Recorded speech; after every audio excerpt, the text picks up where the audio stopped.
Hello, hello, good afternoon. I suppose we're good evening now. We are here once again, Tuesday, Wednesday, Thursday this week. This is obviously our last one this week. We also have Tuesday, Wednesday, Thursday, and next week.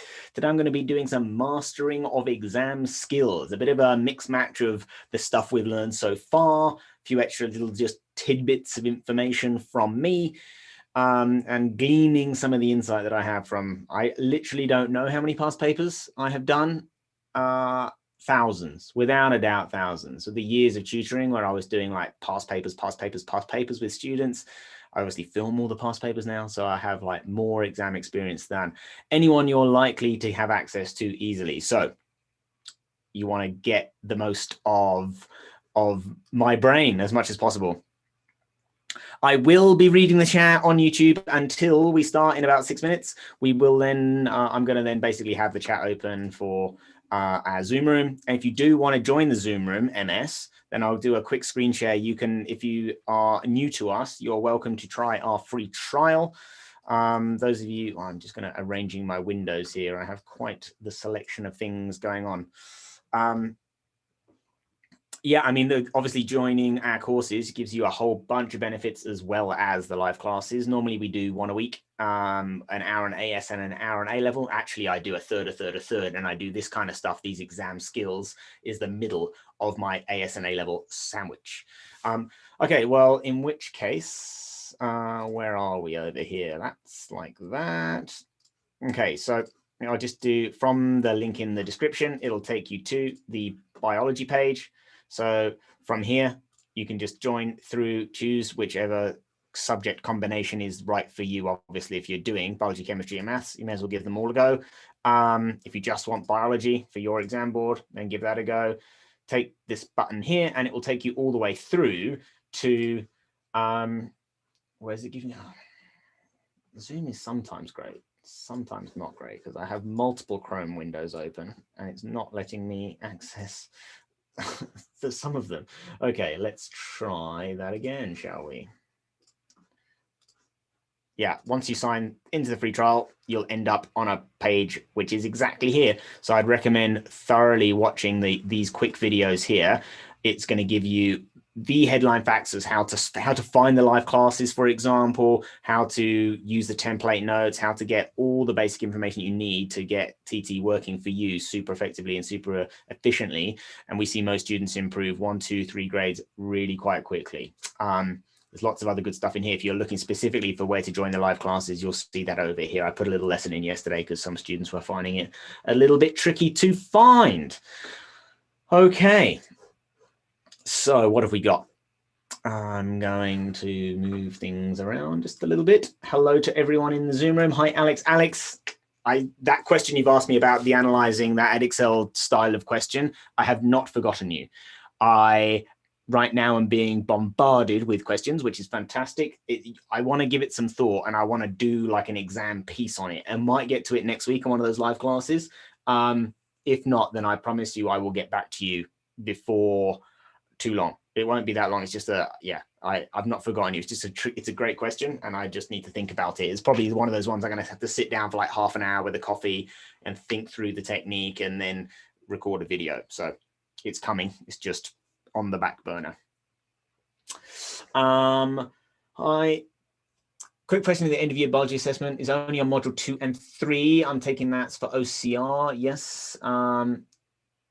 Would you say that's behind for AS? I'm not quite sure what you mean. Do you feel like, are you getting behind? Typically, the AS OCR course is module 1, which is all the practical skills. So it's like not really any content in there. Module 2 is the foundations in biology, and then 3 and 4 is the rest of the AS. So in a typical AS year, you would have completed modules 1 to 4. Obviously, Scarlett, you have TT, so I'd highly recommend just getting ahead with module 4. I mean, certainly by September, there's no reason why you can't. We have some AS students complete the A-level course in the summer holidays. I mean, obviously, some people don't want to spend the summer holidays using TT for learning extra stuff, but you can be in a position where you've done first exposure with my awesome teaching for the entire A-level when you start in September. Then every time you go to the lesson, you're recapping, you're revising from day one, as opposed to trying to get all our information ducks in a row. Yeah, so worst case scenario, do module 4. Best case scenario, do the entire A level and then start TT method, and you're going to be so ready by this time next year that, yeah, you're not going to be sweating at all, whatever they throw at you. Just like Alex just did. Alex, what did you just get on your most recent test? Alex has been using, and how long have you been using TT? You've been using TT quite a number of months now, coming to live classes, asking me lots of questions, taking lots of notes, and 89 out of 100. That's better than me on some papers, Alex, as you've well seen in the exam guide. If I get 90%, I rarely get 90%. Handful of times do I get 90%. So absolutely like phenomenal effort. And what has that crept up from over the last couple of months? Like, it would just be interesting for other students on YouTube and other students here who maybe just joined TT, because there's a lot of those recently. Like, it has been a huge amount of work from you to get there, but also with just a little bit of a helping hand. Okay, so those of you on YouTube, I'll keep half an eye on the chat. I'll come back to it. Those of us in the Zoom room, let's try and keep the chat, what's gone on, what's on screen, and I'll give an opportunity at the end after around about an hour to answer any other questions you've got. And just finishing that conversation with Alex, you got 63 on your first A-level paper. And so that's bumped up. And what do you consistently get now, would you say, Alex? I mean, 89 is probably best ever. I'm kind of taking it.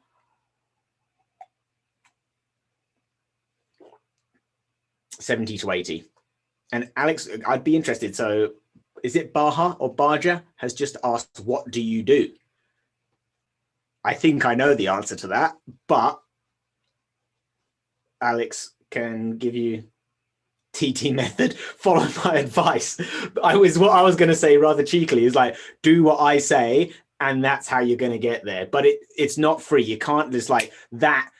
Consistently getting there is lots of past paper practice and obviously having sound content knowledge. I mean, it sounds simple, but that's a lot of work. Okay, stoked. Channel 505, last thing I'm just going to read on YouTube. Yeah, if you have, I mean, we sent out a lot of promotional stuff recently. And if you try our free trial and give it a go and basically see if it works for you. That's the first stage in just seeing whether TT is the right solution.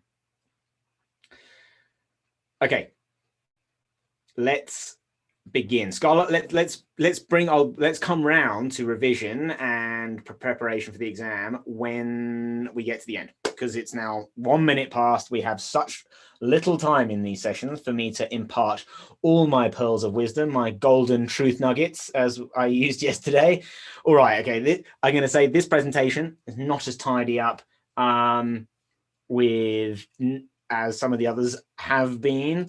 So, I'm not plugged in. It's a bit of a barrier to sharing the old iPad. You can do it without, but it's definitely a bit more glitchy. So let's cable up and dive in.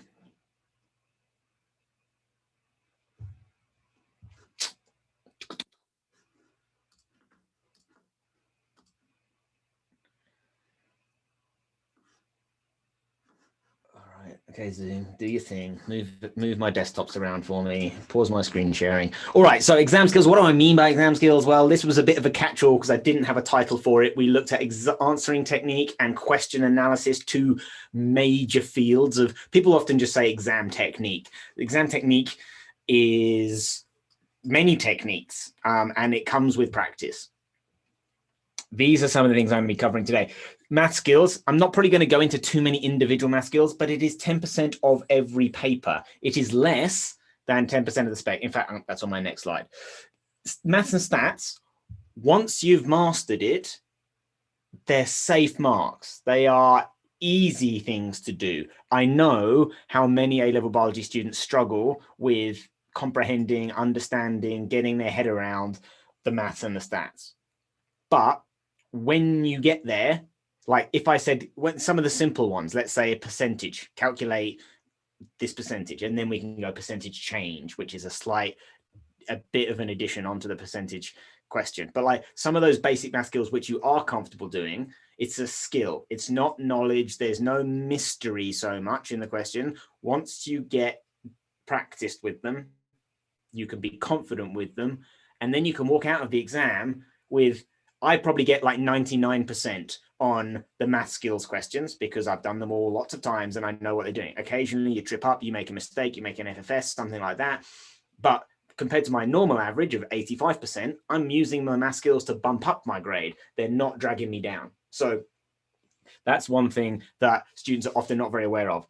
Apparatus and techniques. This is like a field. People will revise some of the practical stuff sometimes, but there's a whole section of the spec called apparatus techniques. It's set by Ofqual, so it's exactly the same word for word for AQA, OCR, EdXL, any of the other, certainly English exam boards. I don't know whether WJ have rewritten that for Wales. Like nobody ever revises these. Respirometer, potometer, colorimetry, calibration curves. What else have we got in there? Lots of bits and pieces that usually come up. And again, if you do lots of past paper practice, you'll be getting this sort of on the side because questions involve them. It's often overlooked, not revised at all. And it then trips students up because they just don't have the exposure to it. Also, another area where I see students like not revising or not focusing their revision is on question types. So papers follow the same format every year.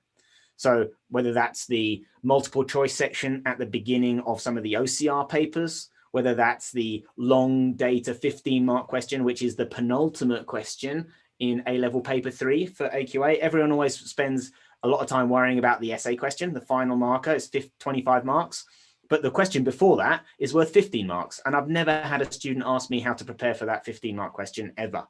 And so there is a lot of stuff out there that it's formulaic to some extent. And if there's a formula, we can hack it and get better at it. So know your paper structures. This year, obviously, some of the rules don't normally apply. Ask your teachers. Are they going to be assessing you? They might even tell you.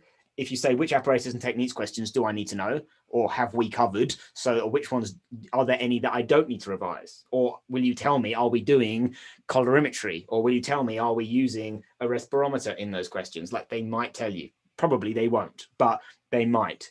They might say, okay, well, we're definitely not doing this one, and this one, and then you don't have to revise them.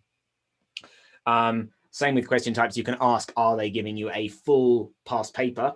That might be a cut and pasted one, but like what question types are going to be in there will depend on, is that a paper 1 or a paper 3? And often there's different question styles in question 1 and question 3. Also, we've got data, graphs, tables, lots of sort of basic, elemental, foundational science skills. Okay, so here's my question to you. Everyone can have a crack at this. I'm going to give you 10 seconds or so. What is the single best predictor of exam success? What are all the things that could be involved? Memory and skill, past paper practice, amount of past papers. Most of my live class will know this, my regulars, because I tell them all the time. Number of past papers completed, practice, skills, papers, past paper. Okay, so my bunch have figured this out because I go over it with them every single week, basically. Yeah, I would say typically you ask people this, it's intelligence, it's knowledge, it's skill, like the single best predictor on a graph. And this is like, I don't remember the source for this, but this is like straight up fact across the data set was England and Australia. And it was the same everywhere. The number of past papers done was the single best predictor of how well you would do on the final paper. So it is like, without a doubt, where we see most students going wrong with using past papers is they do the paper, they mark it, they get their grade or their mark, and then they just move on. There's none of the digest, none of the analysis, none of the reflection. And then that's where you can see where you need to work on. And then you need to spend a bit of time working on those things, and then you repeat. Imran, I'm actually going to talk about printing in just a second here. I'm going to delete this. So ideally, we want to simulate the exam as best as possible. So you don't want anything in that exam to be things you're doing for the first time. If you only do half exams, you do 1 hour, 1 hour, 1 hour, and you might have done bazillions of questions, but maybe you get mentally fatigued after an hour and a half. So if you haven't done a 2.5 hour paper in timed conditions, maybe you've always had music on, you've always had a cup of tea, you've always got up and taken as many bathroom breaks as you wanted. Like, that's not a full simulation of what you're going to be doing. You want to simulate the uncomfortable chair, the awkward sitting angle, the ideally printed papers. If you can saddle stitch them, you can take them. It doesn't cost that much to print 15 pages or so. Get the exam, so they're real exam booklets. They look scary. Sit at someone else's desk. Use the same pen, because maybe you've been using like a pen that you find really comfortable to write with, but you're not allowed to use that pen in the real exam, and you come to the real exam and you're writing the essay and your fingers are killing you. Like, all these things are distractions that you don't want to be happening for the very first time in the real deal. So simulate it as best you can. That doesn't have to be for every single past paper you do, but you definitely want to, for like the essay in biology, it's only AQA, so I'm not going to dwell on it. You can plan the essay, you can write the essay, plan the essay, and write the essay. But the reality of that situation is you will have done the first 3/4 of the paper before you write the essay. So if you're just doing the essays fresh every time, sure, your brain's going to be on it, you're going to be sparking, you're going to have all these things. Whereas you want to simulate doing the entire paper 3, ideally, so that you can do the first, 70 marks of questions and then do the essay question at the end. Okay, some comments coming in. If your assessments are only on a few topics, okay, Farah, so yeah, try to find out from your teachers what the exam format that they're going to test you on this year is going to be. Then you can obviously try and simulate that as best as possible. How long are they going to be? Are they going to be an hour? Are they 45 minutes? Are they 90 minutes? That you can easily replicate. If it's mostly, like Scarlett was saying earlier, modules 1, 2, and 3, but not module 4, I'd recommend looking at the MID sheets we've produced and then just crossing off the questions that are module 4 questions. If you've got a bunch of biodiversity in there, cross off that question, subtract it from the question total, and then you're good to go. Otherwise, you're going to have to use question packs. There are limitations with using question packs in that they are generally one topic, so no cross-topic linking, which is a tricky skill. And yeah, and often they're selected to be more AO1, AO2 weighted rather than AO2, AO3 weighted, which is often where students struggle the most. Yeah, okay, so like practicing with sleep deprivation, to some extent, yeah, if you're, to some extent, I mean, maybe I wouldn't recommend sleep depriving yourself so you can practice under those circumstances. It's probably better technique to get good rest during the actual exam period. However, like that kind of back-to-back doing papers morning and afternoon. Sometimes if you have real exams, you'll have a 2.5 hour paper in the morning at 9 a.m. You'll have a 2.5 hour paper at 1 p.m. and you'll have a 2.5 hour paper next morning at 9:30 p.m. Try that for a little routine. That is fatiguing. So give them a go. Schedule that routine. That's probably not so much a reality for this year, though. Okay, I'm just questions coming in. I'm just going to try and grab these quickly. How long should you spend on a past paper if you aren't doing all the questions? So Kia, let's say you've crossed off 2 questions, and the first question you crossed off was 8 marks, and the second question you crossed off was 10 marks. So that's the total of 18 marks that you are not going to be attempting.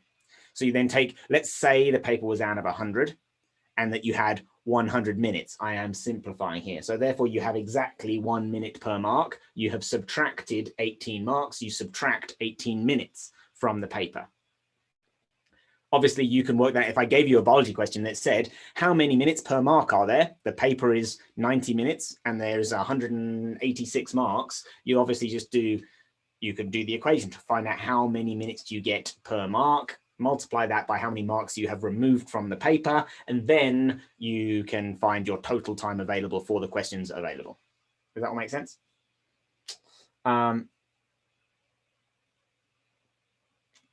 Okay, let's jump back in. I want to get through a bunch of stuff here. I've already been talking at you. I want to give you some more questions to do. Once again, it's going to move everything.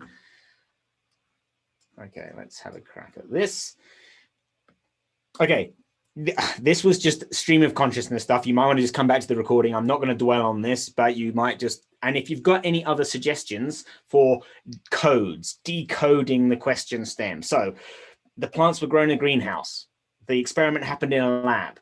The culture, the bacteria grown on a petri dish or in culture. These are not real environments. These are experiments. It's not the real world. So if the experiment happened in a greenhouse and then the question says, evaluate how this would happen in the field, well, there's lots of other factors going on in the field. It's not a controlled environment. These are controlled environments. So these are like things that when you're reading the question stem, automatically in my brain, they go, ooh, like thing to worry about or thing to think about if we get a question about the real world.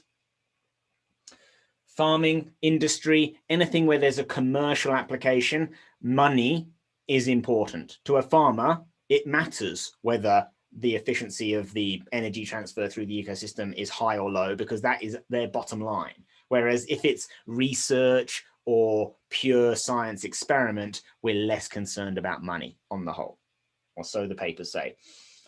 Feeling tired. This person had trouble climbing stairs. This person got short of breath doing something. That's just code for aerobic respiration struggling right here. So like you've got to decode the symptom to what's the biology underneath.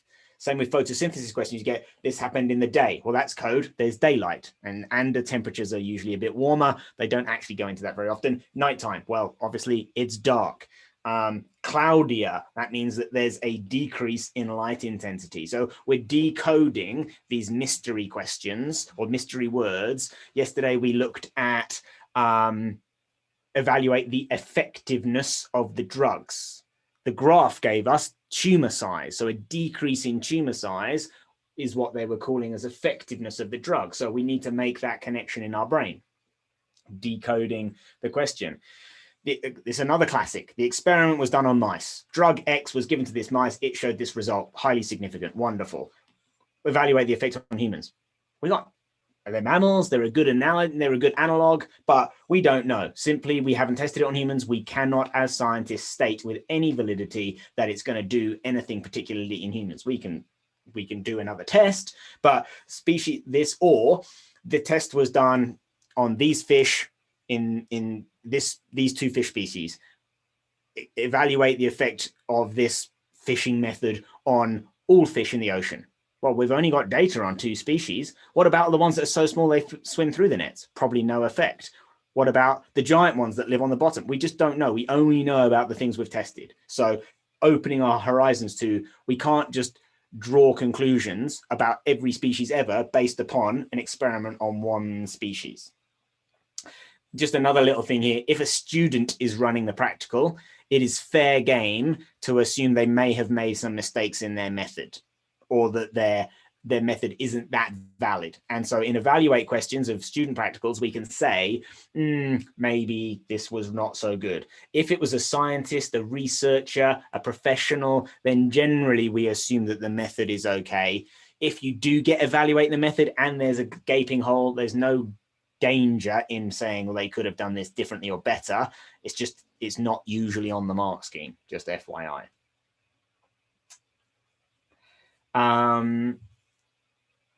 Charlotte said your teachers haven't decided what they're going to be assessed on. Fatima, let's come back to revision method questions at the end. Let's keep on chat. I'll answer all those questions at then. So if we're evaluating any investigation, more or less, and this is one of the things Alex is really good at, those devise and investigation questions for Edexcel. Also, when we're evaluating an investigation, we can have these in mind as well. How big was their sample size? Like realistically, with the vaccines, they had sample sizes of 24,000-ish in the control group and 24,000-ish in the active arm of the group.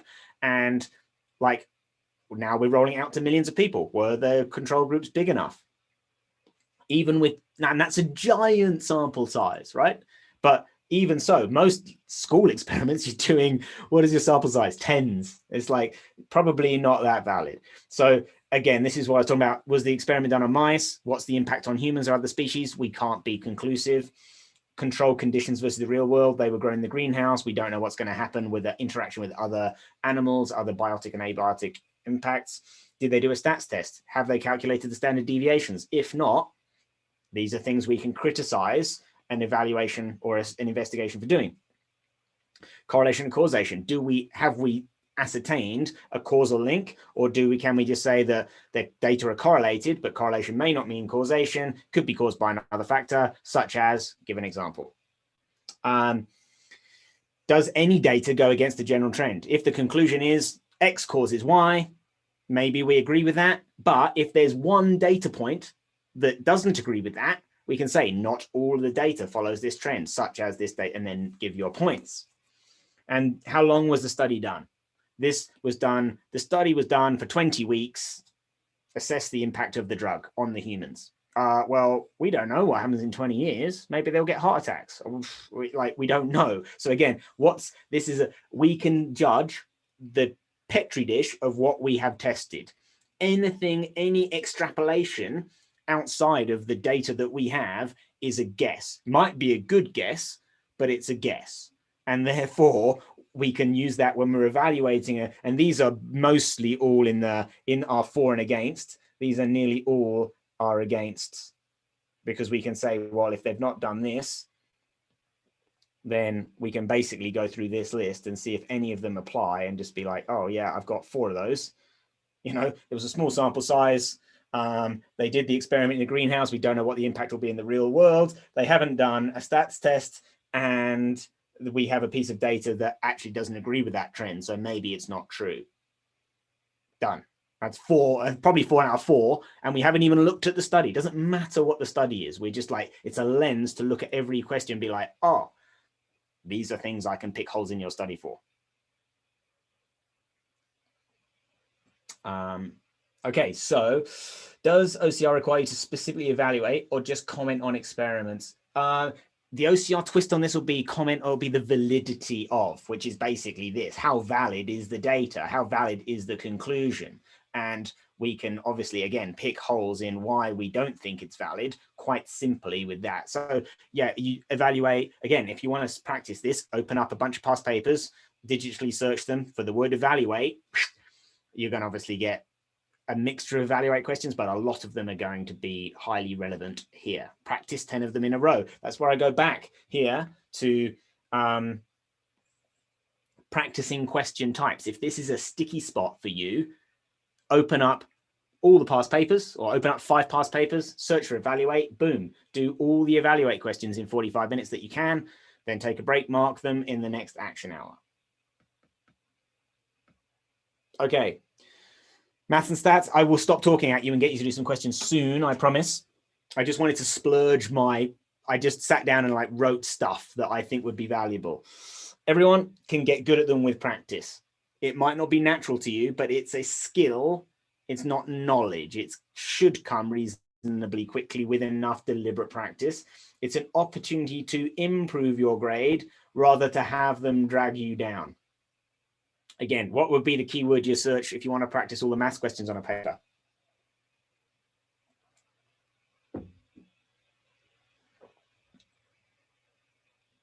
Calculate. Someone asking if I just go back for a second. You probably want to take a screenshot at this point. Totally fine. I can tell you from an educator's perspective, writing it down for yourself is going to have a much bigger cognitive impact than taking a screenshot. You could take 1 million screenshots and none of that. The information already exists in my course, in a textbook, probably not this information because textbooks don't teach you this kind of stuff. But yeah, taking screenshots, if you're going to convert those screenshots into your notes later on, totally fine. Obviously, the recording will be posted, so you can go back and watch that if you want to. So it should be an opportunity to improve your grade. 10% of every paper. It's definitively going to be there. Calculating percentages, core skill. It's less than 10% of the spec, which means in terms of time spent for spec points covered, it is good value. It is a good way of boosting your grade reasonably quickly. The rest of the spec is obviously 90%, but only 1/3 of it comes up. You only get assessed on roughly 1/3 of everything you learn, whereas the math skills is way more reliable. Practice, practice, practice, just like any other question, but especially math questions. I'm sure we've all had it with GCSE, learning simultaneous equations or whatever. At the beginning, it's gobbledygook. You do 100 in a row, they get a little bit more complicated, but then you're just like, oh, it's just an algorithm. I do this first, I do this second, I do that third, then I've got my answer. Shabnam, how do we search exam papers? I'll show you it. Just if I don't answer that, just ask me again when I've got a PDF open. I'll show you. The maths is the same for all the exam boards. So if you are stuck on this and you just want to drill papers and drill questions, get the curated papers from us, or it doesn't matter whether they're curated paper or not, search for the word calculate, and then you're off to the races. The skill here is extracting the relevant info from the question and then executing the maths. Is it calculating the percentage? Is it finding the ratio? Is it whatever that it is? I was going to do some of this, but I think I'm going to skip. I'm going to mention it. This is going to be mega fast. So I'm not going to go into any practices here. So this is mostly, I can go through both of them just mega quickly. When we're analyzing graphs, when I look at a graph in an exam paper for the first time, these are the things I'm looking at. I don't know. I'm working on some of these acronyms, but scale. Is it log? Does the scale start at 0? Are there multiple y-axes? So sometimes we have this situation where we've got time on this axis, and we've got maybe rate of photosynthesis over here and rate of respiration over here. And we have obviously different scales on either side. These cause students issues all the time. Practice them. That's what I mean by multiple y-axes. Is the scale linear? Again, log scale, basically, if it's not linear, it's probably going to be log, but who knows? Units. Do the units match the question stem? Is it hours versus days? Is it grams versus kilogram? If not, we have to do a calculation to convert. Yeah, predator prey. We might have predator numbers over here. Exactly. We might have prey numbers over here. Different axes, different scale. People will read the wrong axes all the time. Don't let it be you. Is it raw data? Is it processed data, such as rate? Raw data is the things that you collect in the experiment. And a process data would be the percentage or the number per minute, the rate. I'm sure you know what that is. If not, Google the difference between raw data and process data. You'll be just fine. The key, again, a bit similar to our multiple axes, which points relate to which group. Remember yesterday we had those various line graphs. Some of them were squares. Some of them were triangles. Some of them, sometimes you have dotted dashed lines like this versus continual lines. Sometimes you have dot, dash, dot, dash, dot. Like, which one is which? There will be a key to tell you. Make the time just to mentally associate which one to which one. If you don't understand the data, you cannot answer the questions. And then the fourth point is, like, when you're looking at the graph and analyzing it, what is the general trend here? Like, before you look at the question, you should be able to be like, oh, as this one increases, that one decreases, or this drug is the most effective, or whatever. As time increases, plant height increases. Every graph is going to be different, but a general trend is what you want to have in your head before you start reading the question stem, ideally. So general trend, what would you expect? And does it match that or not?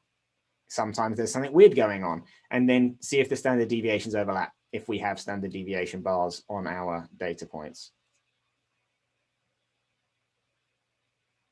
In GCSE, they told you the squiggly lines to skip some of the intervals. Yeah, as you mean on the scale, you might have something like this. It might start at whatever, 500, and then be regular, 550, 600. Yeah, that does happen at A-level. It just means that the data range that we're interested in, they're not going to start at 0. You could do that on graphs if you wanted to. This is then when it comes to plotting graphs. 4-mark questions, nearly always not that common, so I'm not going to dwell on it. But the first mark, you've got to choose the most appropriate type of graph. Is it a line graph? Is it a bar chart? Is it bar charts for discrete data? Line graphs for, you should be fairly common with that. You need, a mark is going to be for labeling the x-axis and the y-axis. You need to put the x-axis as the independent. Yeah, in fact, that's exactly what I've written just there. So choosing which one goes on which axis is important. You're going to need units on both axes. That's a mark every time. The scale, if this is our, in fact, I've got one on the next page, we need to use at least half of our graph paper. And they often make this a bit tricky. OCR are buggers for it. They will give you, you'll have, let's say, what do we got? 1, 2, 3, 4, 5, 6, 7. This is the area that we have. We have 7 big squares on the graph paper they're provided. And our scale goes up to 80. I mean, we'd like to use 8 and just use 10s, but we can't. We've got to then wrangle it. So we can't use 4 because then that's 50%. That's cutting it a bit fine. I want to use a minimum of 5 of my 8 squares. It just, OCR just knobs for it, basically. But the scale is usually the tricky thing. And then we get 1 mark out of 4 or 5 for actually plotting the points. All the other marks are for setting up the graph properly. So don't let this take you 10 minutes. If you get some of the points wrong, unless you really need it for the follow-on question, which they shouldn't write questions where you need it, or if you do it wrong, if you use the values from your wrong graph, they will allow an error carried forward, then just bear in mind, you only get 1 mark for plotting. So it doesn't really matter. It's more important you get 3 out of 4 by doing this correctly, and you do this quickly, because this can be the time pig, especially drawing a histogram, which only OCR have asked you to do. And then, so let's say here, say that we've got 1, 2, 3, 4, 5, 6. So let's say our data range on our x-axis goes from 0 to 70. We can't go beyond here. We can't just go 20, 40, 60. We could do 20, 40, 60 because we've used more than 50% of the area of the graph. All right, I've done loads of talking at you. Let's put into practice some of the things that we've done over the last couple of days. Which ones do I want to go for first?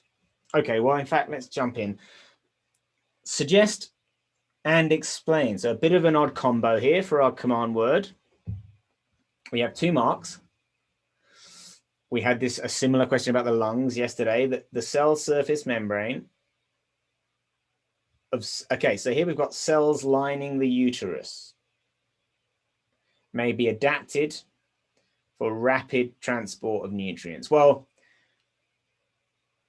we don't really need to know very much about it's a suggest question, right? So it's not, you're not expected to know anything about the cells lining the uterus.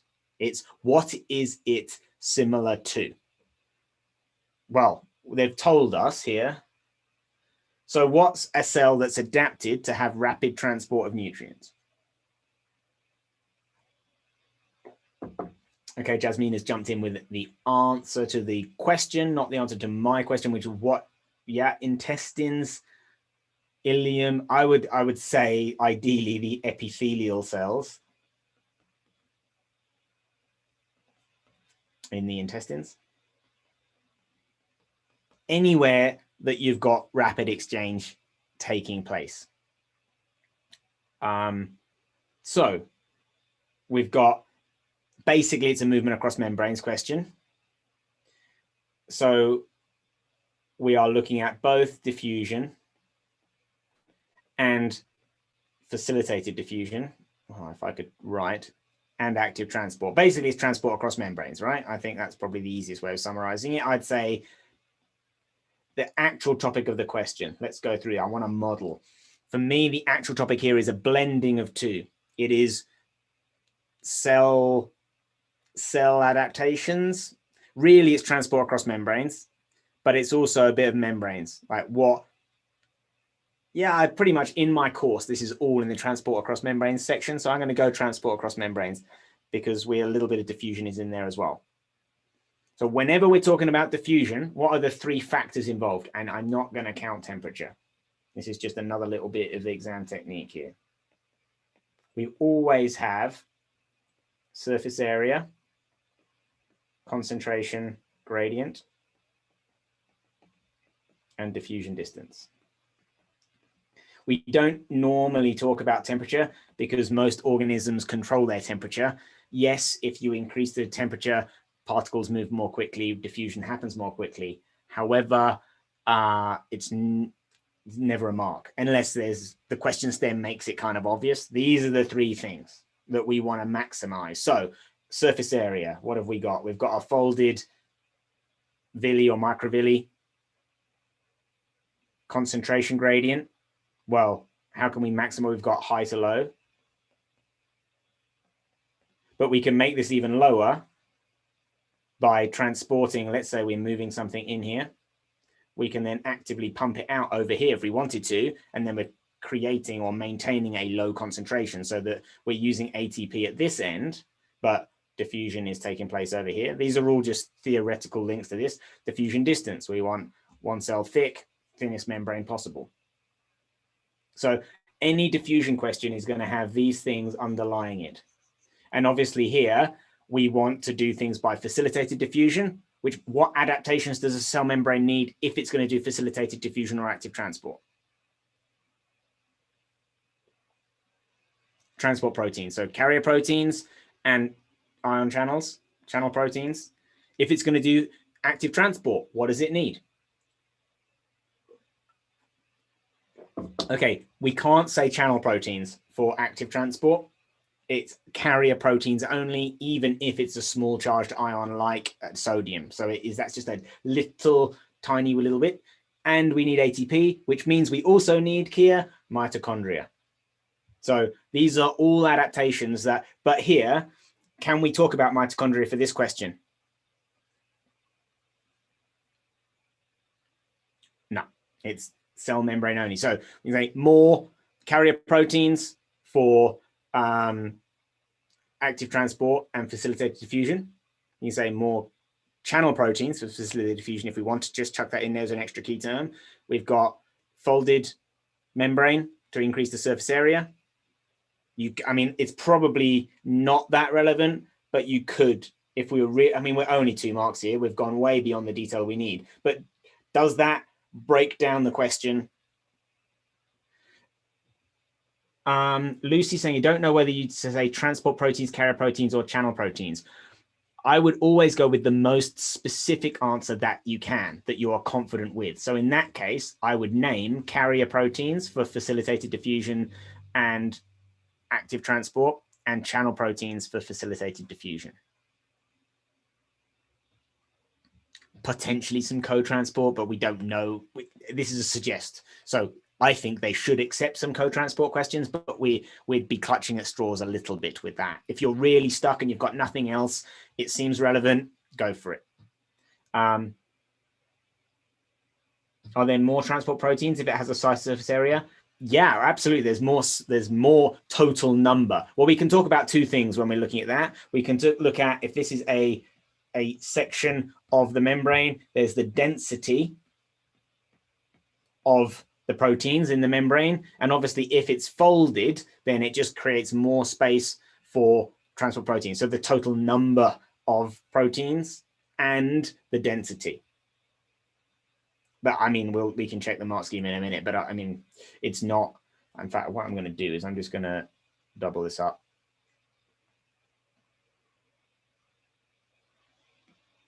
And then over here, oh my. Interesting.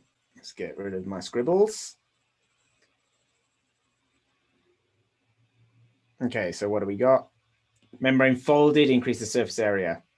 So, again, this word so, linking one to another. Before we had describe and explain, here we've got suggest and explain. So we have so. Again, that was just something that I picked out for you yesterday, this very short but useful word. Okay, we've got large number of protein channels carriers in the membrane facilitated diffusion, large number of protein carriers for active transport, large number of protein channels in membrane for co-transport. So they would allow co-transport. 4 different marking points. They will accept microvilli. Reject references to villi. Okay, so a villus is a multicellular thing. It spans more than 1 cell. It's about 1 millimeter. Your villi is about 1 millimeter long.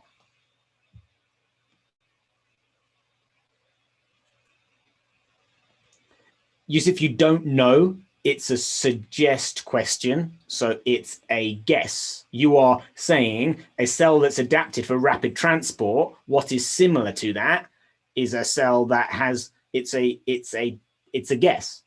You don't know. But the question is, what is it similar to? That is the suggest mantra. What it's gotten, you are not supposed to know about cells lining the uterus. The only thing that this could be, I could literally block that out. It makes no difference to us what these cells are at all. It's suggest adaptations for cells that are adapted for rapid transport.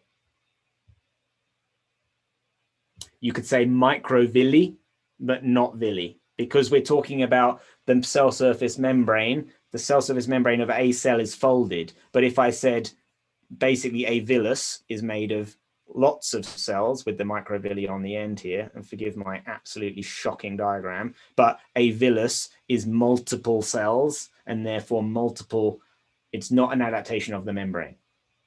Whereas the folding on the end of the cell is an adaptation of the membrane. Again, lots of subtleties. And again, make that mistake in practice. That's why I'm saying do papers now, get them wrong. Say villus, get 0, get it right next time. All right. Let's do one, and I'm going to get you to do it. This is another suggest question here. Okay, let's have a crack at it. I'm going to get you to actually answer this one, I think. When preparing cells for observation, scientists placed a solution that was slightly higher.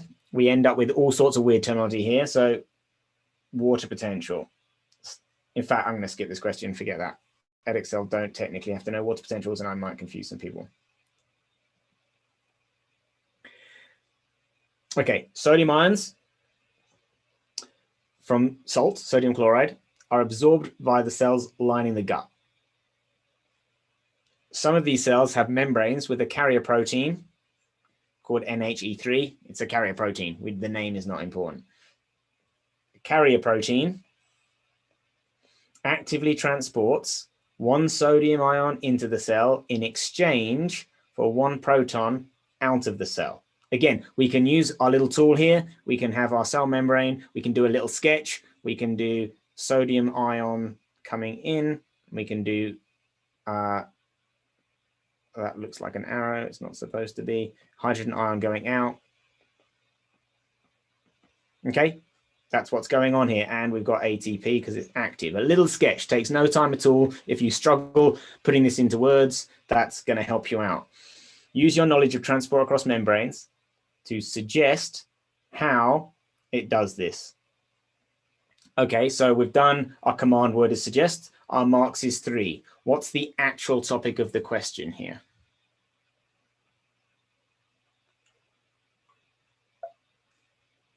And there's 2 that I would allow. Co-transport, similar to the sodium-potassium pump.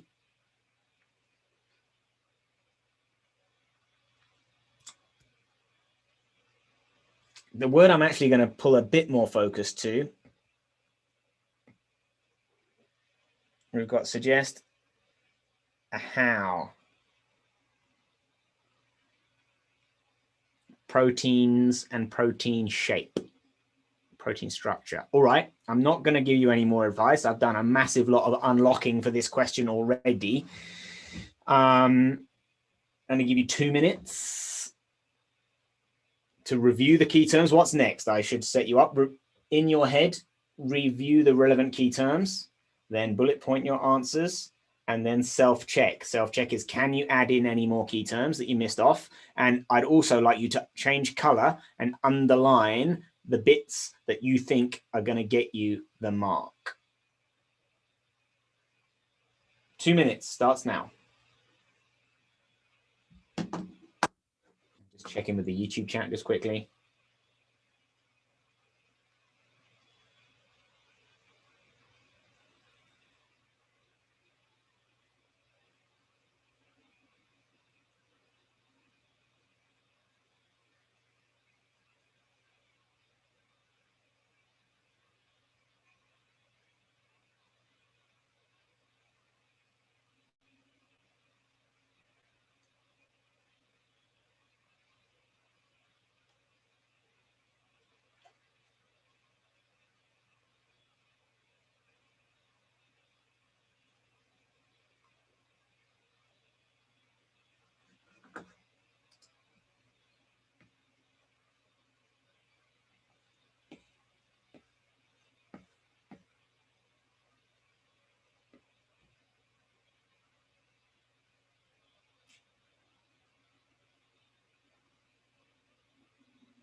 10 seconds.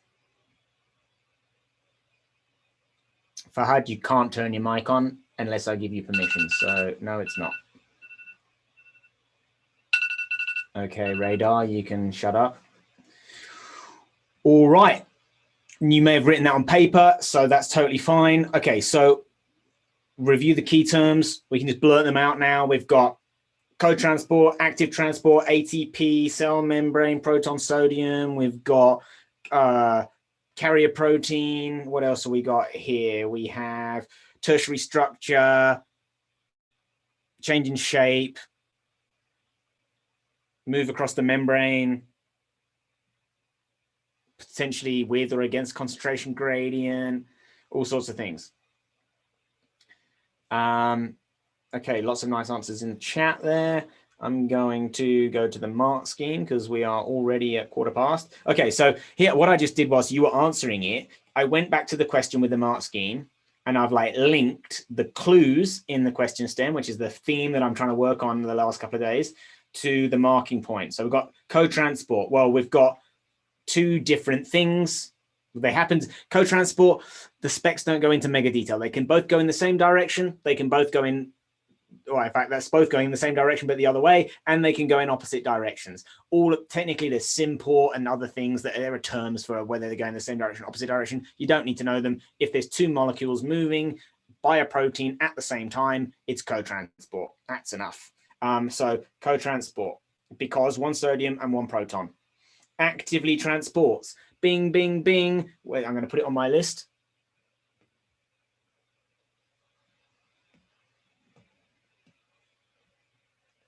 Active equals ATP. Passive equals no ATP. Okay, sounds simple, but these are, should be, yeah, it is kind of signaling. Okay, so what else we got here? So we've got marking point 1 for that, marking point 2 for that. And then we've got how is the mechanism is what it's looking for when it says suggest how. And then we've got sodium ions and protons bind to the protein changes shape to move it across the membrane.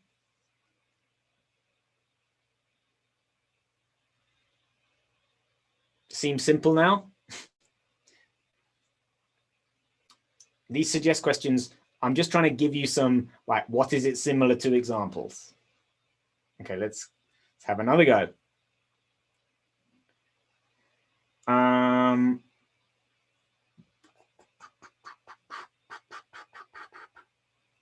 can do this one, or I can do, this is just, that's just a math skills question, which is tricky, but it's not amazing, because once you can do it, you can do it.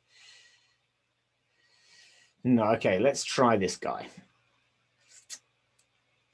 Now these are two different questions I've set up, and we've looked at two major types of question. This is going to be one where carbs is going to help us out a lot. So I'm going to get you to apply carbs to this guy. I'm going to give you 4 minutes, only 4 minutes to do all of carbs. Oh, quick question. Did anybody self-check, get the marks for this one? Did anyone squeeze in a key term that got them an extra mark? Sharu, yeah. Yep. Okay, so again, 3 marks for just by scanning what key terms can I add? Can I chuck in that extra co-transport? I mean, look at marking point 1. Literally, it's just a word. Just a word. And if you look back at your answer and think, hang on a minute, I could chuck in co-transport here. Doesn't take many of them before you're up a grade. Okay, so let's run through carbs. Command word and marks. I'm going to let you do this on your own. I'm just going to remind you what they are. The actual top of the question. This is pretty straightforward. What 2-letter word is going to be useful for you here? I'll let you read Farah straight in there. So, yeah, because it's so hard for me not to do the analysis. Okay, have a go. Using the word so, analyze the question like you're me. Command word and marks, the actual top of the question, which is relatively obvious. Review those relevant key terms in your head. Pick the most relevant ones, bullet point them. Short, don't, I want you to practice my technique. Short bullet points. Look at how much ridiculous space they have given you for this question. Nonsense. You want to be, ideally, I think your answer can go up here in the real exam. Sure, you can use more space if you need to, but I want lots of short sentences, 5, 6, 7 words max. If it's more than that, split it into 2 sentences. You're trying to make too many points in a sentence, it makes it harder to think. So this, so that, this, so that, this, so that. That's your formula. And see if you can get each one on one line. If you can, that's a bit tricky, but that's what we're aiming to do. Carbs is a question analysis tool, Tabor. It's in the exam guide. I've spent the last few live classes sort of drilling it.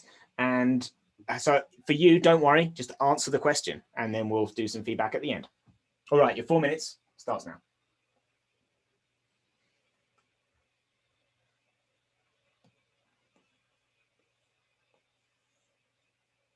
I'm going to pause this.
One minute 25.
Okay, I've written my model answer with 5 words. Well, my demo of 5 words per mark.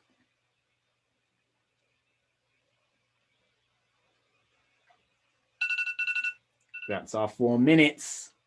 All right. Okay. So I actually, the one thing I didn't do in self-check, I did self-check. I didn't highlight the things that didn't get me the marks. I'll do that with you here. So I wrote DNA is double-stranded. Again, this is how I would do it in practice. In the exam, I would round off these sentences a little bit to show the examiner that I have understood. This is a little bit notey for the real exam, but for practice, I'm trying to get you to focus on chopping the waffle. It's easy to add a few words in. It's hard to cut words out. So, and my green is my self-check, the things that I chucked in green. I should have done it in blue. I just wasn't thinking. So I've said many hydrogen bonds, so it's stable. It's double-stranded, so both strands can act as templates in DNA replication. I could have said semi-conservative there to get an extra key term in. Complementary base pairing, which is A with T and C with G. And again, I linked both of those to fewer mutations because we can do base pairing. We have a partner.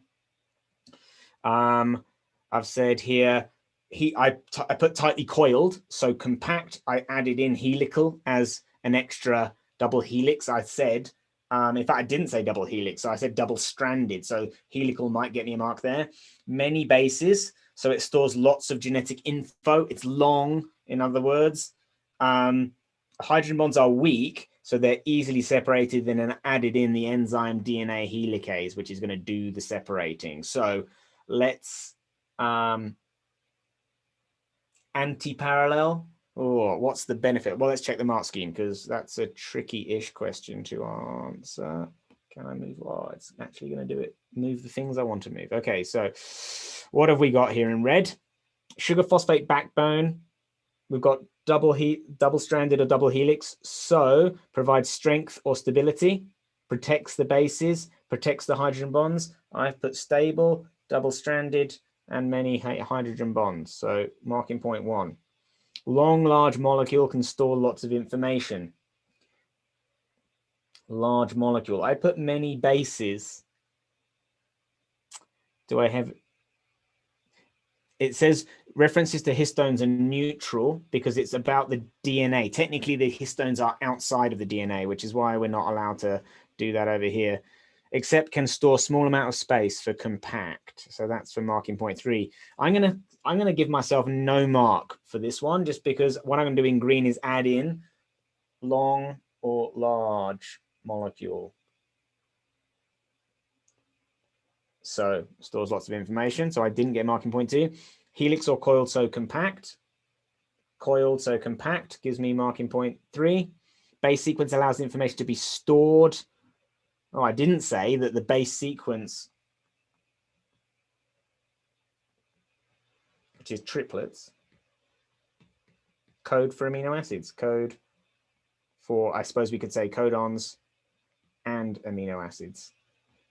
Alpha alpha is my shorthand for amino acid. We're running out of time here, so obviously I'd write in the full detail in the exam. Double-stranded replication can occur semi-conservatively. Both strands acts as templates, so both strands acts as templates. There we go. Complementary base pairing, A with T and C with G. So accurate replication. So I put in here complementary base pairing, A with T, C with G. I put fewer mutations. That's probably acceptable, but let's use their language. Accurate copying. Copying. Weak hydrogen bonds for replication, unzipping. Hydrogen bonds are weak. Many hydrogen bonds, so it's stable. And I said many hydrogen bonds, so it's stable. So you get a stability point for saying it's double-stranded, and you get a stability point for saying that there's lots of hydrogen bonds. So lots of good stuff. Could you say many hydrogen bonds hold the 2 strands together? So its function for holding them together. You've got to use the word many. If we look at the additional guidance down here. if I was marking it, I would say yes, because obviously they do need to be stuck together. But why do they need to be stuck together? It adds strength. It protects the bases. The bases, it's like two sticky sides of sticky tape stuck to one another. They're safe when they're stuck to each other. You break them open and let them get stuck to, dust and hair and all sorts of stuff is going to get stuck to them. You get those bases are going to get screwed up.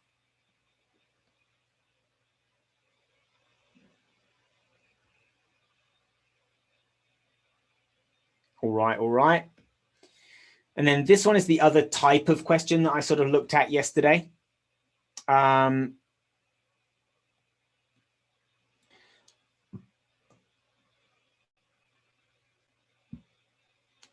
am I saying here? It's best to read this and process our results. What's going on? Try to visualize it. You can either sketch it, you just try and get your head around it and understand it, that visualization.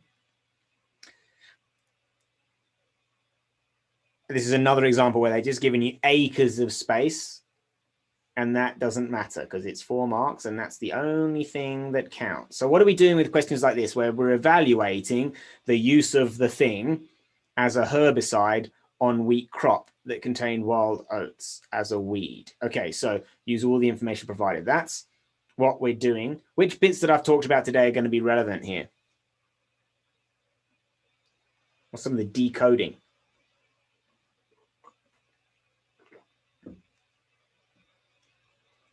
Evaluation of practical points and some of the decoding here as well. Okay, so I'll read through it together. 2,4-D is a selective herbicide. It kills some species of plant, but not others. 2,4-D disrupts the cell surface membrane, but the extent of the disruption differs in different species. Scientists investigated the effect of the drug on wheat plants, a crop, and on wild oat plants, a weed. They grew plants of both species in glass houses. They put plants of each species in one of 2 groups, W and H. W sprayed with water, this is our control, and then group H with a solution of 2,4-D. I'm now thinking, what concentration? Did they control the concentration? Was it pure? Was it diluted? Don't know. So that's, if we're evaluating, maybe that's something we can talk about. After spraying, they cut 40 discs. How long after spraying? Was it an hour? Was it a year? We don't know, just after. They cut 40 discs from the leaves of the plants in each group. They placed them in flasks containing 10 centimeters cubed of deionized water. After 5 minutes, they calculated the disruption of cell surface membrane by measuring the concentration of ions released into the water from the leaves. So the water starts with no ions in it. Any ions that end up in the water are because they've come out of the plant. And obviously, the more the membrane had been disrupted, the more ions will be leaked. Here's the results.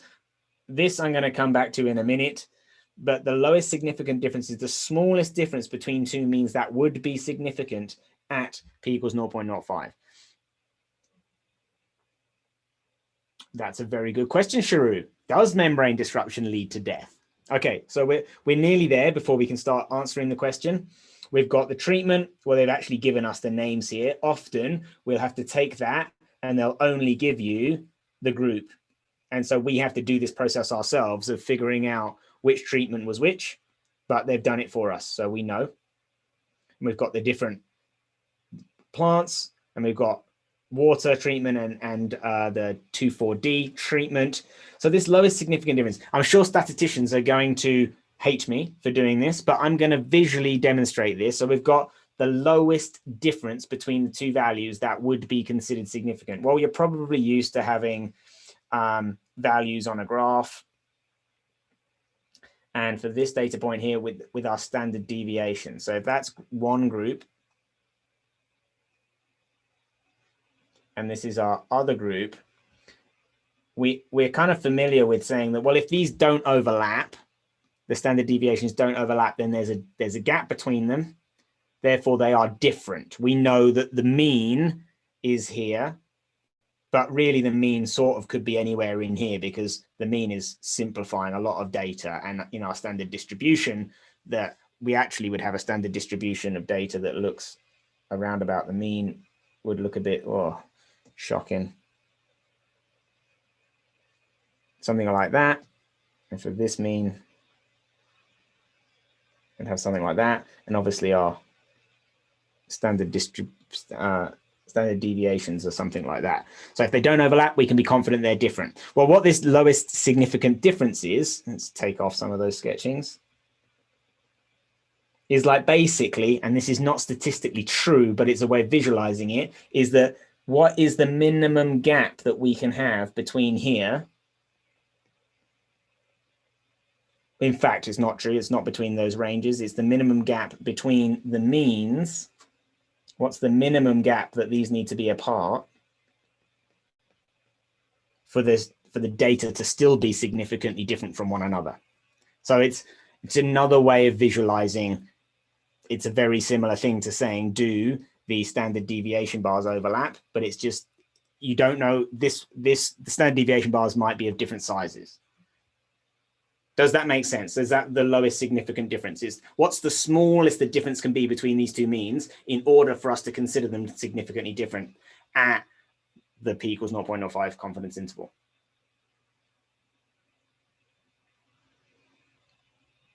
Anyone still mind boggled with that one, or can I move on? Grace, well, that's a good question. The larger the gap, does that mean the results are more significant? We can't directly judge that. Okay, so here we were using p equals 0.05. What we could do is make this p-value smaller. So this is a 5% probability that the results occurred due to chance. We could use p equals 0.03, and obviously, or less than 0.05. So the bigger the difference between them, in all likelihood, the greater the probability, or the less the probability that the results occur due to chance. So basically, yes, but you can't infer that. All that we know is that the probability the results occur due to chance, difference in the results occur due to chance, is 5% or less. In theory, yes, the bigger the gap, but we can't actually make that judgment. Does that kind of make sense? We can only work with the data we've got. Without doing the test and finding out that value, we can't be sure. But yes, that is indicative of what you would see if we were going to apply a more significant difference. Okay, right. Question analysis done. Now we can just look at the data. We've got wheat with water, and there's a tiny increase here.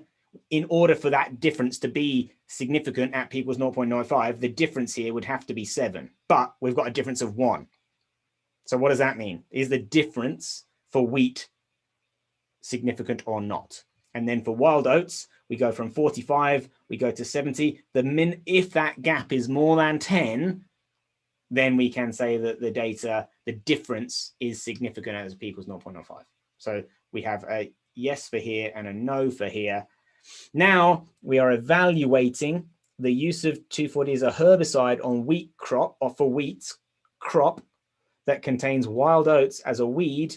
Use all the information provided. Again, what are we trying to do with these evaluate questions? We can pick holes in the study.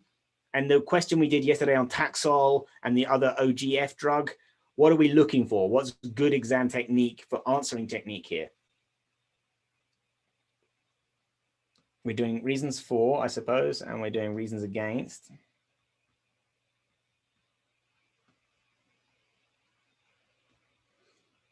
Yes and no responses, for and against, and we're looking for individual. This is where the little golden nuggets of fact come in. So we're looking for little short bullet points of fact. Complete the sentence in your head before you write it down, and each sentence is one concise little nugget. You're not writing continuous prose, evaluating everything that you can think of here. It's like fact, fact, fact, fact, fact. As many as you can, sort them into for and against. If you can only get 3 or 2, that's all right. But that's much better that you write 3 facts in 3 minutes than spending 8 minutes writing a full side of paper that still doesn't get you any marks. Everyone with me? 3 minutes enough? 3 minutes begins.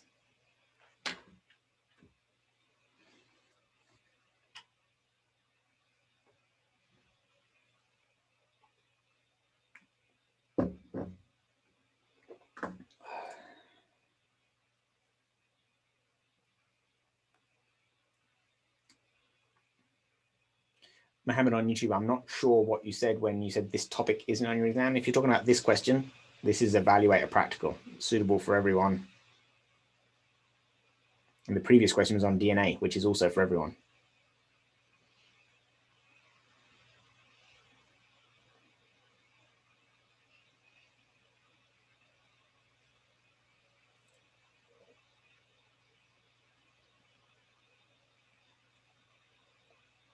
Two minutes to go.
One minute to go.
Oh, you waited for the beep. Thank you for that. All right, let's take a little glance at the mark scheme here. Okay, so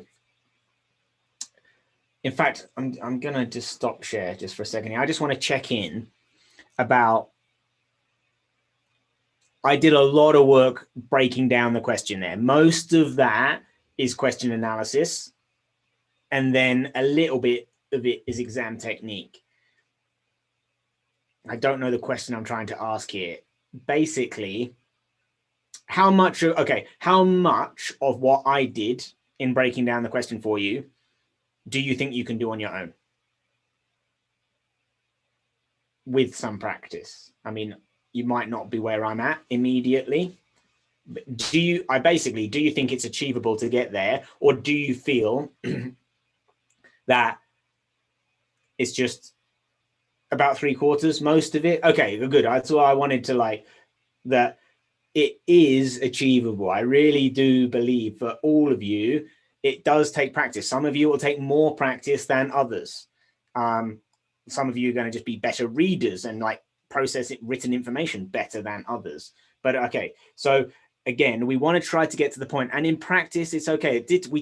I spent minutes going through that for you, but it's basically impossible to get those high marks without having processed everything and understanding it. If lots of the question is still gray, amorphous, not sure what's going on, makes it very hard to access the marks of the mark scheme. So I'm trying to train you to do this visualization work, understanding it, comprehending it, mashing it, and analyzing the question as much as you can, so that when you get to the questions and then you apply sensible technique, then the marks are way more accessible. The clues are there, but we just have to get good at reading the signs, decoding the question. It does take a lot of time, and it only gets faster with practice. There's the only thing. And sadly, I can't shortcut that very much for you. I can shortcut it quite a lot, but I can't I can't simulate you doing it, you making mistakes yourself. There's no matter how much I tell you, you're still going to make some mistakes. All right. Again, we haven't got Jasmina, very nice and concise. 2,4-D causes an increase in the release of ions. Well, that is a chunky marking point right there. You don't see many marking points that have got that many words in them. Increase in release of ions from wild oats and has little effect on wheat. So basically, this doesn't change very much, but this other one does. That's what marking point 1 is saying. Who got that? Who got basically saying fact is not much change for wild oats or for wheat, big change for wild oats. Again, that's the truth nugget that we were looking for marking point 1. Good work. Or, oh no, for marking point 2, wheat, the difference is less than the difference here. So the difference between 26 and 27 is less than 7.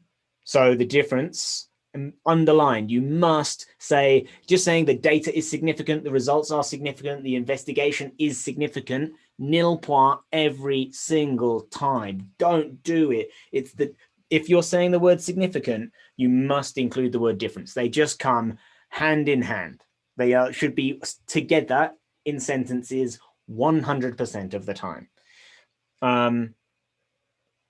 Okay, so you only get 1 mark for that, and the difference for wild oats is more than the lowest significant difference, so the difference is significant. So either, I would have included both of those to be safe.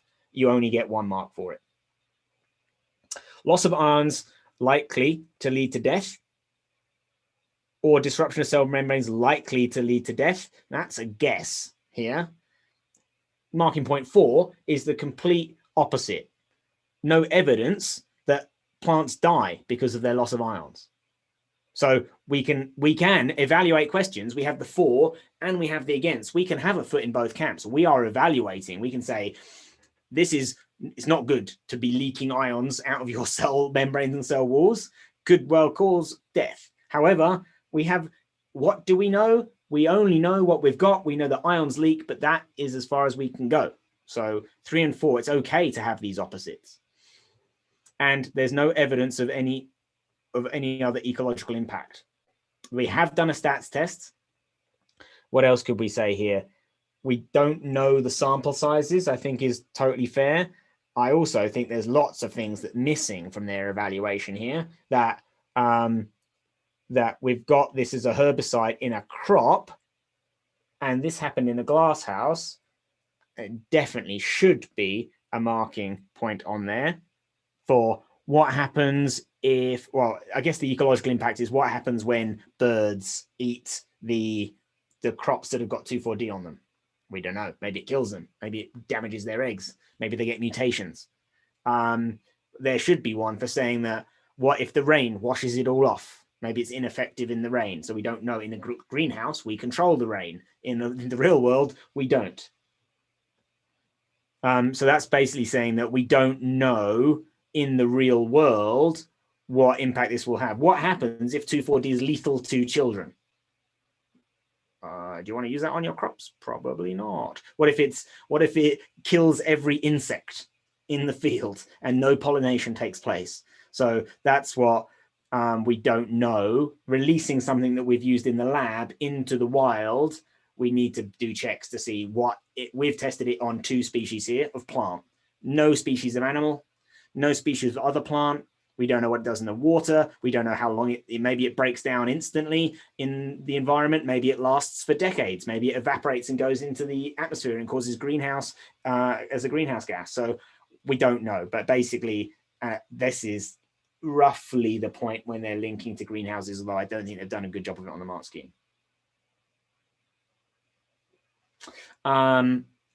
There's not on this mark scheme, although I think Fatima saying that this was done in greenhouses and we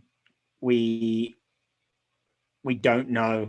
They've gone for ecological impact, which is not 9 times out of 10.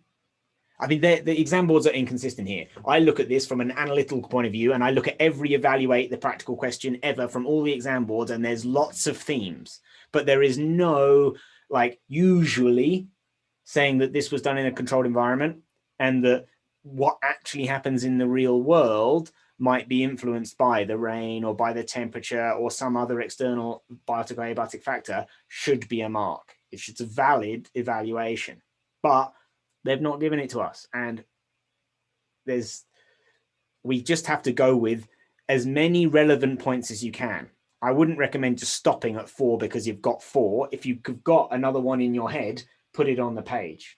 And that's why, here, what did I give you in my list of, I wrote this list before I even thought about this question, to be honest. Sample size, there was nothing in there for sample size. It wouldn't have hurt it to have a sentence saying we don't know the sample size. Maybe the means are not big enough. With the 2 species that we were testing it on were the 2 species we were interested in on, but the environmental point was that we didn't know what impact it has on other species. They didn't have one on this, which again, in my opinion, they should have done. They kind of did. They did the lowest significant difference. So there was a statistical test here. Correlation, causation wasn't that relevant. We didn't have any data. We didn't have the raw data. We only had the process data. Yeah, and we maybe could have made a statement here, but there was no real time interval. It was exposed for 5 minutes, right? That was the only bit of data in there. So I'm not saying that this is like a handbook to, and if you put these things in here, there's not many words here. Don't just write them blanket for every answer, but for cherry pick the ones that are relevant. If they're relevant, put them in this column, and you're probably going to get marks for it.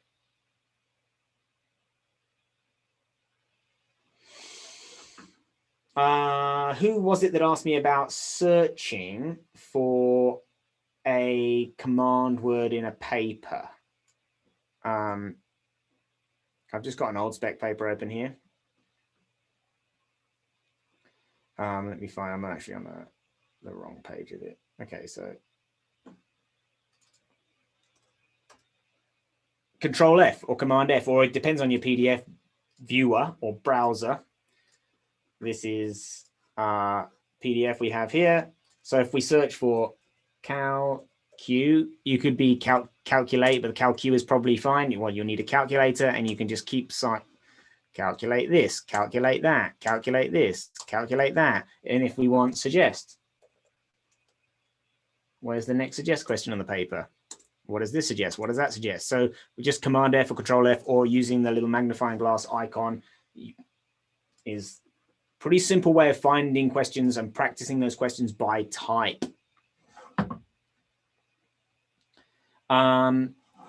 Yeah, I'm probably going to take, realistically, I think I'm going to put the recordings up there for 2 weeks. I'll probably leave them up there for next week as well. They won't be up there forever.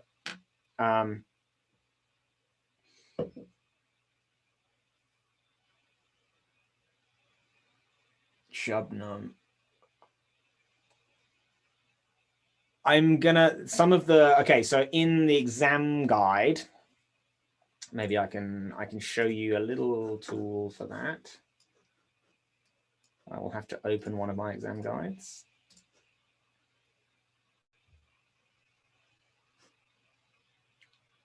Maybe giving a filter by command word, oh, they'd be giant, but it would be doable. I'm just racking my brains through all the tech as to how it would work. I think I could potentially, okay, let's just take this one, I reckon, and see if this is going to work.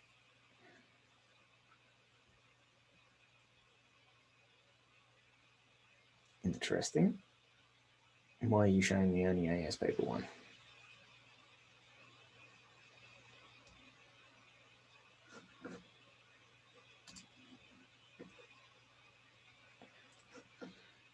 I'm going to duplicate this tab.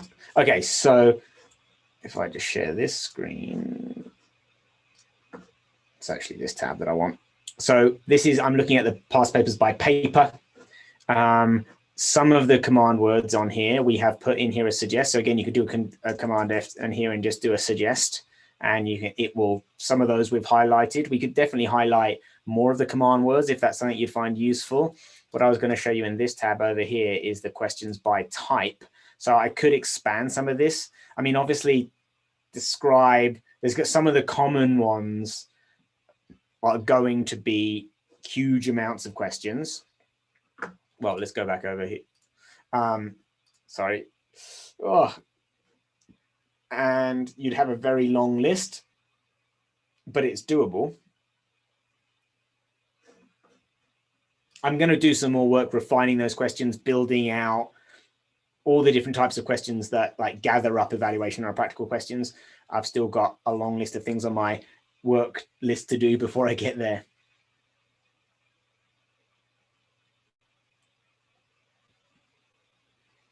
Okay, what advice do I have for the multiple choice questions? So that's at Excel to some extent and OCR mostly. Practice them under time conditions because they can be a time hog. Don't get practice giving up on a question. Sounds like weird advice from a biology teacher. If it is taking you more than your allotted time to answer that 1 mark question, they are all 1 marks, put your best guess in, mark the outside of the margin, come back to it at the end. So don't let it burn up too much time. Practice doing them as rapid fire as you can. I mean, and don't be worried if you're not getting 100%. I don't get 100% or even in the multiple choice. I generally get 18 or 19 out of 20 or 14 out of 15. What I say to do the section at the end, try see how that works for you. I generally start with them because for me, they're AO1 mostly. There's a little bit of AO2 in there. And it's usually an opportunity to start quite well. For me, I know the content. So it's quite like, for me, it's a confidence boost to start knowing that I've got sort of 14 out of 15. It might be 1 or 2 that I'm not sure on. If they are, I think, ridiculously detailed, some of those questions, like more than it is sensible to learn. I don't advise students to learn the spec to the level of detail that some of the multiple choice questions ask. The other thing to do is compare your raw percentage of marks you get on your multiple choice question versus the marks you get on the rest of the paper, the section A versus the section B, to see are the multiple choices generally bringing you up or generally are they dragging you down. If they're dragging you down, then they need more work. And if they're not, then you want to focus on the other half of the paper.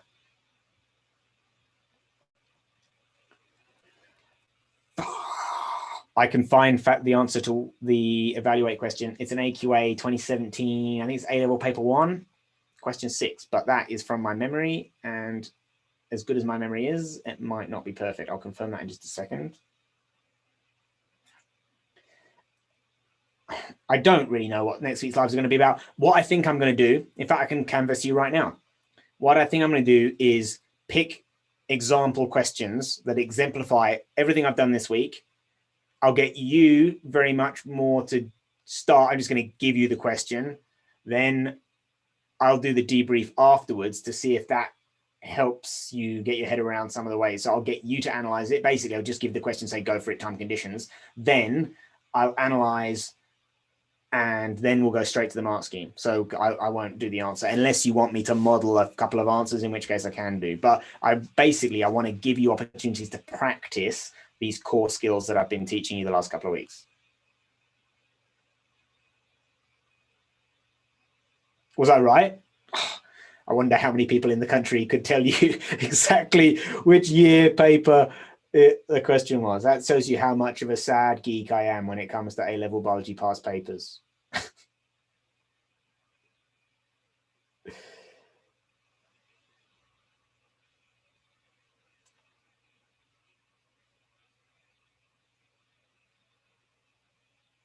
Do you lose marks if you haven't written the connected words in bold?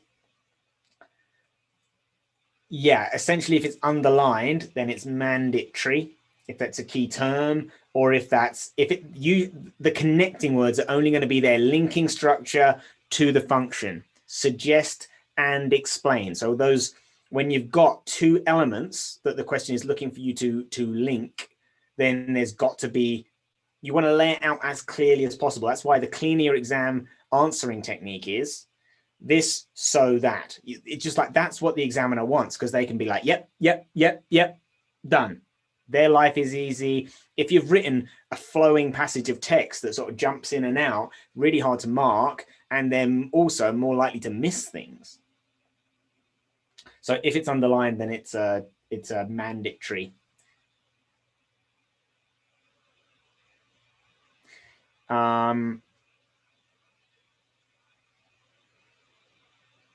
Lives next week. We'll do a Monday check-in on Monday, 6 p.m. on our YouTube channel. And then we'll do Tuesday, Wednesday, Thursday for live classes, just the same as we've done this week for biology, chemistry. Ronnie actually has, sadly, a funeral to go to, so I think she's not doing the full suite of live classes next week. And then after Easter, we're going to return to our usual schedule. So for me, that's Tuesdays, 5:30, AS content, exam skills content, A-level content. I'm going to start turning my attention to some of the, if the question packs are publicly released, I'm going to review those, give you some advice on them.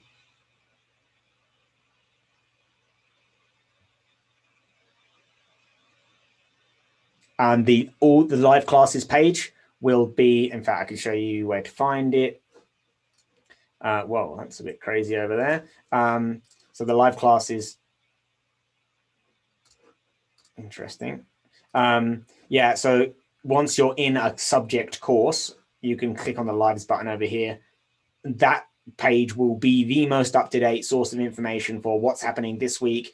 I'll add in the recording here for today. When we're done, I'll add in another block for next week's live classes with the new Zoom links. They will change. But as long as you come here and click the button at the right time, you don't need to worry about what the link is. Farah,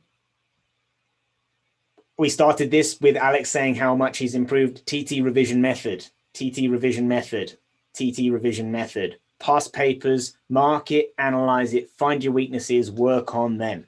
If you need help on what, once you've marked and analyzed and found your weaknesses, then I can help you with that.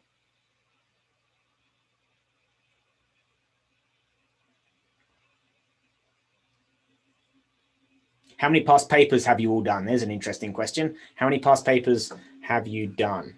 I'd be interested to know.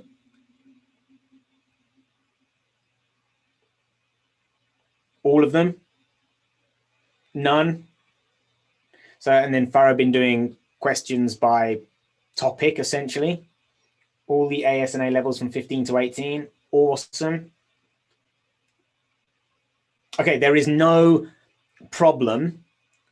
Obviously, the TT revision method includes one repeat of the paper. So you do it at the beginning, you then analyze where you went wrong, you do some revision, and then you do the same paper, you top and tail with the same paper. That takes, well, you tell me, 8 to 10 hours probably to do the full cycle, which is a big commitment. So we've got A-level paper 1, paper 2, paper 3 for 15, 17 for the A-levels, there's no 2016 papers, and 18. So there's like 9 papers there. If it's roughly 10 hours, that's like 90 hours. By the time you've done all of them, you can easily go back to the beginning.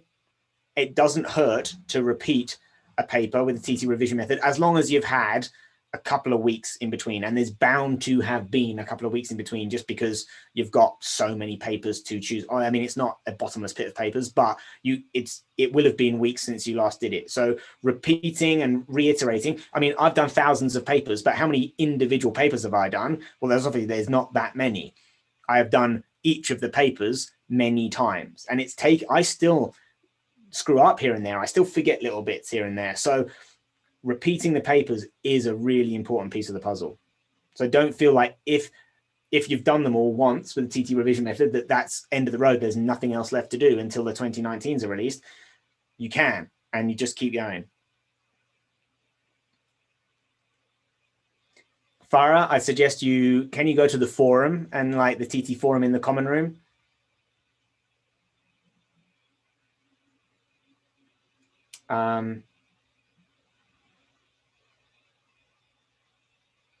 We don't know when the 2019s will be publicly released. They do exist out there on the internet. If you trawl page 2 and 3 of Google and you just keep hacking away, you can probably find the question papers, maybe the mark schemes, at least a couple of them. If you're a TT member, I think there's threads in our forum about that, which is where I'm suggesting Farah goes about that. We don't know. They should have been released more than 12 months ago. But we don't have them yet, or we're not allowed to release them yet. I'm just not allowed. Yeah, like I can't until the papers are public. We can't release them. Speak to your teachers. Your teachers will have them. Your teachers might be willing to give them to you. They might be using them for their mocks, we don't know. But your teacher's way more likely to do it than I'm not going to do it. So simply, there's a better chance than zero. Yeah, if they exist elsewhere, hosted by other people, you are welcome to share that advice. I would love you to have access to them all, but I just can't be the person that gives them to you. It's just not in part of the rules. Lucy, you won't be alone. Your teachers are using the 2019s as your mini mocks. So that or the 20, I imagine the 2020s are much harder to come by. They were, yeah, I don't know.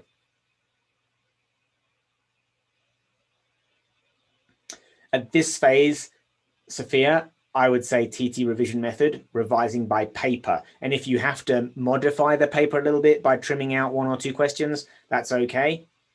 But revising by topic has limitations. The paper is the thing that determines your grade. So you want to be simulating the paper. And if you can get more information from your teachers about what they're doing, where that's only papers 1 and 2, so you don't need to practice paper 3, that kind of stuff, but simulate the exam as best you can.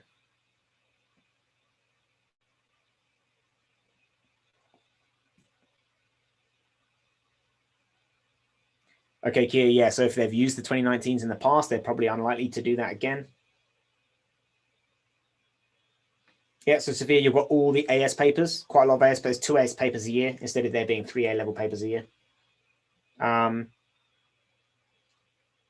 So you've got plenty of those to have a crack at. You've probably done most of the AS, and I imagine.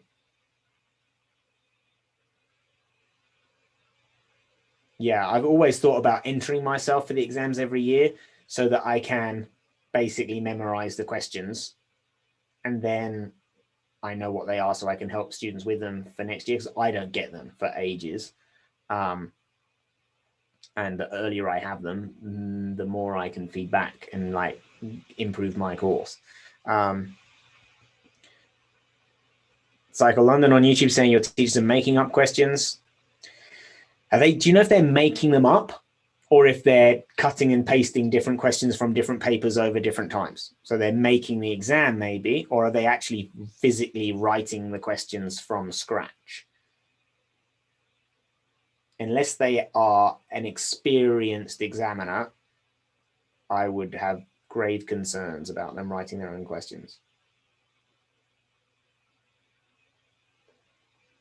Yeah, it would be, well, you could write questions quickly, but we all see from the real papers that get scrutinized and moderated and refined and edited and done by people who do it every single year, their questions are still crap most of the time, or a lot of the time. And they are, you know, there's ambiguities in the way that they write things. So yeah, it's just difficult. It's just difficult. Some subjects it's easier. Maths, you just change the numbers. You change, like, the question's still the same. They're just subbing out numbers. Easy. In biology, I mean, sure, you could just rip a question, change some of the data, make a little bit, and then change the mark schemes. You can do that, and that'd be relatively easy, and you should be hitting all the AO points that correctly. But again, there's definite opportunities for major imbalances in the way the questions are asked. Well, that's the other point. They don't have a data set then to work off for the grade distributions on the mark scheme.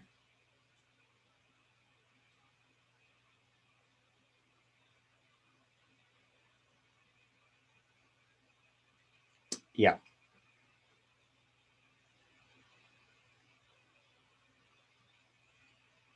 Kia, you could use a question from another exam board as long as you've vetted it to be suitable. There's a solid overlap between questions that I use in my live classes are usually they're from an exam board, and I'm giving them to students from all 3 exam boards, but I check them in advance so that I know the points that they're looking for, the phrasing in the question is the right for all students.